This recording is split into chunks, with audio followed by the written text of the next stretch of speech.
리플 가격만 보면 답답합니다. 그런데 지금 가격 밖에서 벌어지고 있는 일을 보면 이야기가 달라집니다. 기존 금융 시스템 안으로 실제로 들어가기 시작했기 때문입니다. 5월 7일 JP모건, 마스터카드, 온도 파이낸스, 그리고 리플. 이 네 회사가 미국 국채를 XRP 원장 위에서 결제하는 파일럿을 진행했습니다.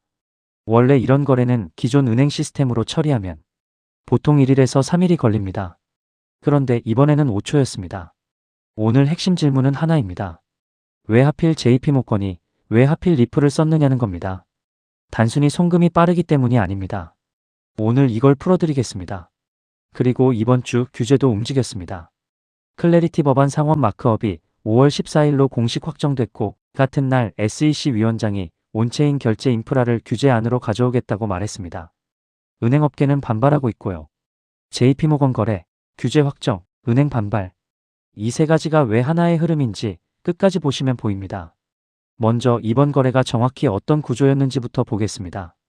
여기서 중요한 건 단순한 홍보가 아니라 실제로 돈이 오간 테스트이었다는 점입니다. 온도 파이낸스는 미국 단기 국채를 토큰화한 OUSG라는 펀드를 운영합니다. 쉽게 말해 미국 국채를 블록체인 위에 디지털 토큰으로 만든 것이고, 이 OUSG의 총 예치 자산은 6억 7천만 달러를 넘습니다. 이번 파일럿의 첫 번째 단계는 온도 파이낸스가 XRP 원장 위에서 OUSG 토큰의 환매를 실행하는 것이었습니다. 이 과정에서 RLUSD, 리플의 스테이블 코인이 결제 매개체로 사용됐습니다. 두 번째 단계에서는 마스터카드의 멀티토큰 네트워크 MTN이 등장합니다. 이 MTN이 온체인 지시를 기존 은행 시스템이 이해할 수 있는 형태로 변환합니다. 블록체인과 은행 사이의 통역사 역할이라고 보시면 됩니다. 세 번째 단계에서는 JP모건의 블록체인 플랫폼 키네시스가 실제 달러 정산을 처리합니다.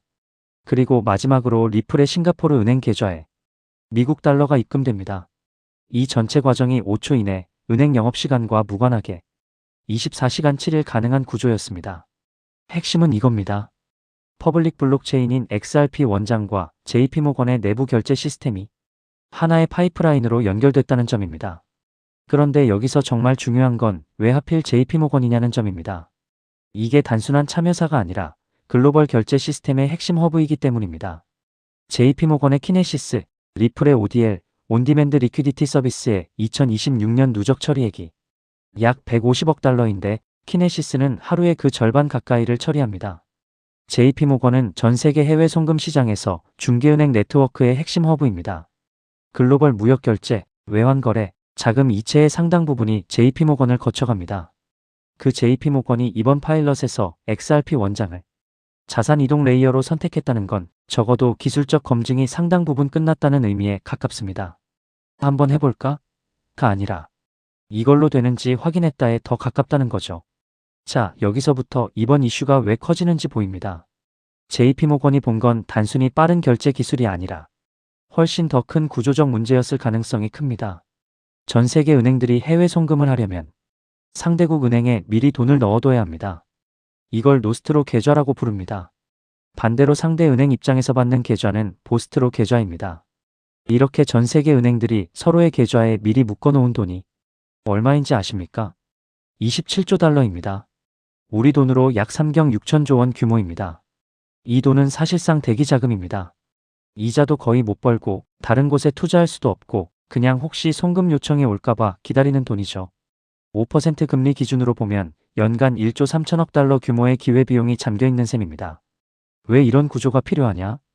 기존 스위프트 시스템이 실시간 정산이 아니기 때문입니다. 메시지를 보내고 확인하고 정산하는데 하루에서 사흘이 걸리니까 중간에 돈이 없으면 거래가 멈춥니다. 그래서 미리 넣어두는 거죠. 그런데 결제가 5초 만에 끝난다면 이 구조 자체가 흔들리기 시작합니다.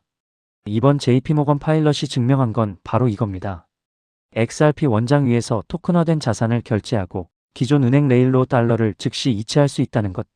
JP모건이 리플을 주목한 이유는 리플이 코인을 잘 만들어서가 아니라 27조 달러짜리 비효율을 건드릴 수 있는 인프라를 보여줬기 때문입니다. 그리고 이건 JP모건 한 곳만의 이야기가 아닙니다.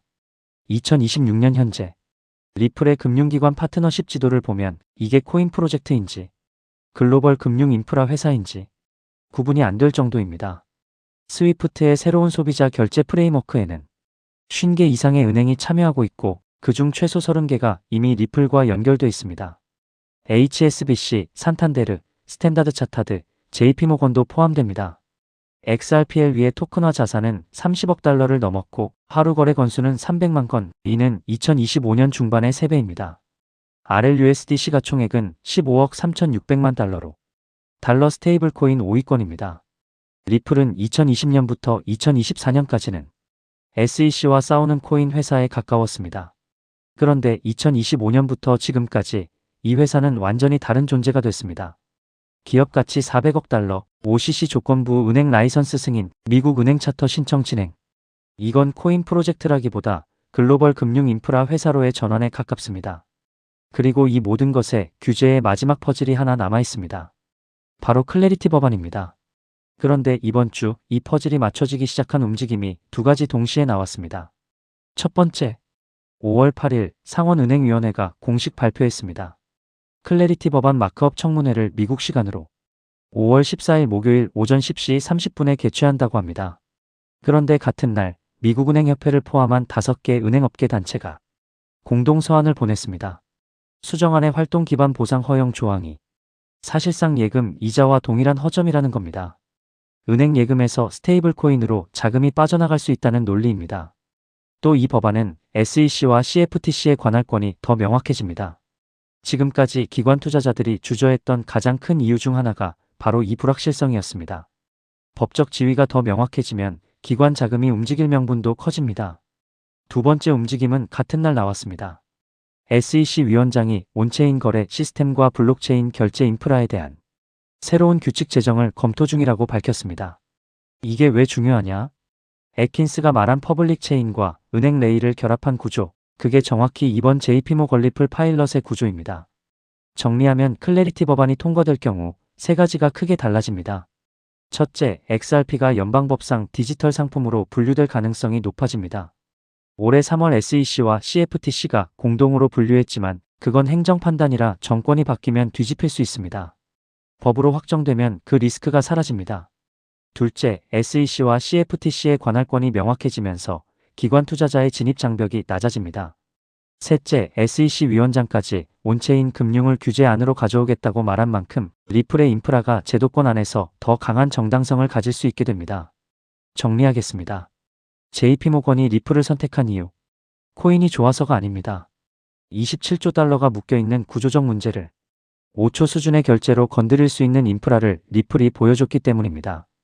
그리고 그 인프라 위에 지금 JP모건, 마스터카드, 소시에테 제네랄, 도이치뱅크, 교보생명, SBI홀딩스, DTCC가 올라타고 있습니다. 이건 단순한 기대감이 아니라 실사용 네트워크의 초기 형태로 볼 수 있습니다. 클래리티 법안이 통과되면 법적 확신이라는 마지막 퍼즐이 맞춰질 수 있고 XRP는 단순한 코인이 아니라 글로벌 금융 인프라의 유틸리티 토큰으로 자리매김할 가능성이 더 커집니다. 물론 테스트와 상용화 사이에는 거리가 있고 매크로 리스크도 존재합니다. 하지만 방향성 자체는 분명해 보입니다. 구독하시면 중요한 뉴스를 놓치지 않습니다. 좋아요로 격려해 주시면 영상 제작에 큰 힘이 됩니다. 시청해 주셔서 감사합니다. 이 영상은 정보 제공 목적이며 투자 판단은 본인의 책임입니다.